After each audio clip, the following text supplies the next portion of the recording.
Am I overreacting? Or is he cheating? Hey, Reddit eyes plus here.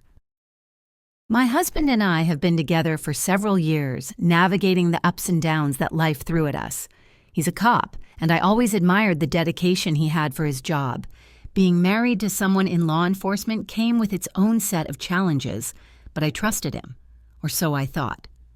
As part of his job, he had the option to ride alone or with a partner. He mentioned that 2 days a week he rode with a male friend, and the other 2 days he rode alone.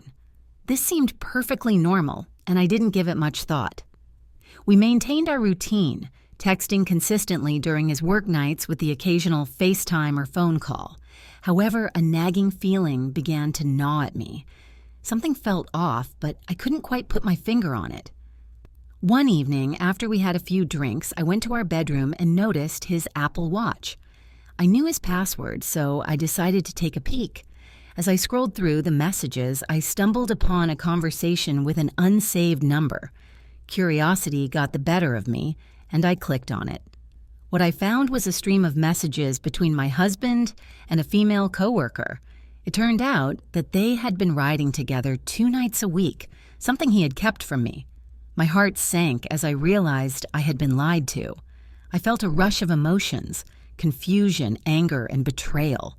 I called him into the bedroom and asked, "Who do you ride with on Sunday nights?"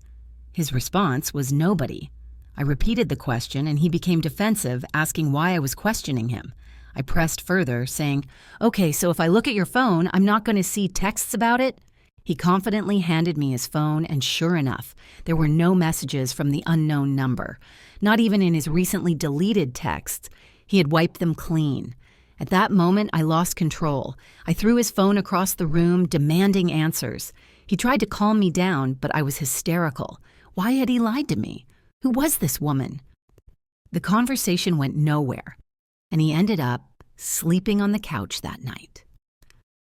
In the following days, I discovered that during his extra shifts, which were not through the department and involved him sitting alone in his car for hours, she had been meeting up with him.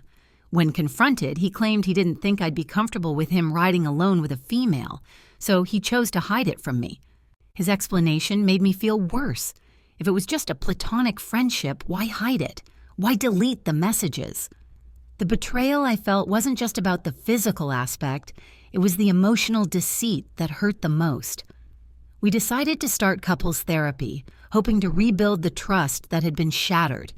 But it wasn't easy. 2 months into therapy, I still found myself breaking down randomly, unable to shake off the hurt. He had broken my trust, and the path to healing seemed insurmountable. The final blow came when he told his coworker that he was deleting their texts because his wife wasn't comfortable with their relationship. Knowing that this woman was aware of our intimate struggles was humiliating. It was a private battle that should have stayed between us, yet now she knew the depths of my pain. As I reflect on our journey, I realize that rebuilding trust takes time and effort from both sides. Couples therapy is just a tool. The real work happens in the everyday actions and reassurances. Whether we can overcome this and find our way back to each other remains uncertain, but I hold on to a glimmer of hope that we can emerge stronger from this ordeal.